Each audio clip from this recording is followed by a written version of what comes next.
think some of the most exciting things, I mean, obviously you guys and Solana becoming, I think, the second largest USDC network out there in like a span of 90 days. So we were super excited about that. And I think a lot of that is driven by developers coming into the system and building products for users. So I remember, 6 months ago, we had our first hackathon. And that was surprising to us because we saw 1,000 people come in and start building. And this hackathon, 4 weeks ago, there were 3,000 participants, over 100 teams. 9 of them won. And I believe all those teams are basically succeeded in raising funding. So we kind of spawned 9 startups, right? Like that to me was really, really exciting.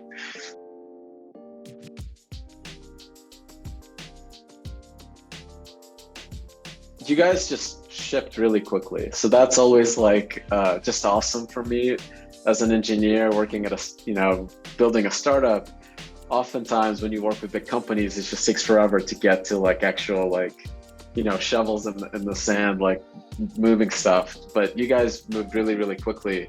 And that to me is just really exciting because it means that we can ship features and products quickly with you guys and iterate.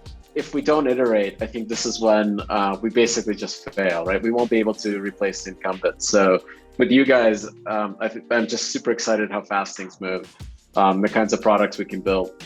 In my mind, like we have all the pieces right now for a 2-person team to take Circle USDT and build a custodian-free bank that gives people savings that are 100 times more than what they can get at Bank of America. Like that's already here. Like all the tools are there, and you can build this and ship it to 100 million people in the United States.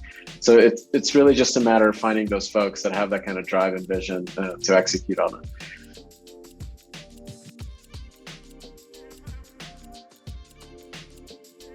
The financial products that folks are building out are similar to what you find in Ethereum. So these are, lending protocols and things like that. And what I really like about it is that you have effectively no intermediaries that are able to kind of extract value out of this between the clients, like humans that want yield, and the risk takers, the traders. You're really just connecting like, hey, I want a savings account and generate a little bit of yield. And I want to borrow your money and take risk with it. And there's nobody in between there.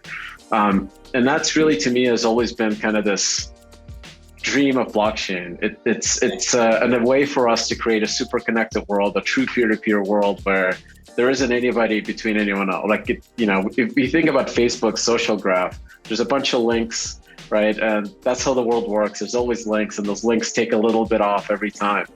But if we actually scale cryptography to the entire world, to 7 billion people, there's no links between them. Any 2 people can agree on these contracts and start really, coordinating and creating value. So that to me is like really kind of the most disruptive thing. And I think people don't realize how quickly that wave is going to come when it picks up. So I'm super excited about the future.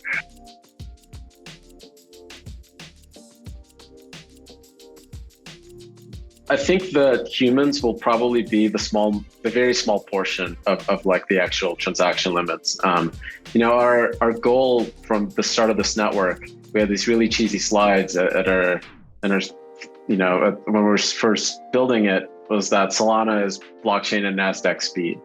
That if we succeed, we can create this global price discovery engine where prices move as fast as news travels. If we can accomplish that, then I think we can be this reference point that is competitive with things like New York Stock Exchange and CME. And in my mind, like the majority of those volumes for USDC are going to come from market makers, from bots, from financial participants in these networks. But again, like what's really exciting about that is that you have somebody that's like a market maker. They're doing a very difficult job of synthesizing all of this information in the world, including the noise, and creating a price point in an order book. And they are directly connected to folks that just want a savings account and yield without anybody in between them. And there's no intermediaries there. All the value creators are just connected, like without anything stopping them. And to me, that's really the revolutionary thing here. And that could happen at a global scale. And to me, I don't know. It's just like I can't even comprehend the result of this, right?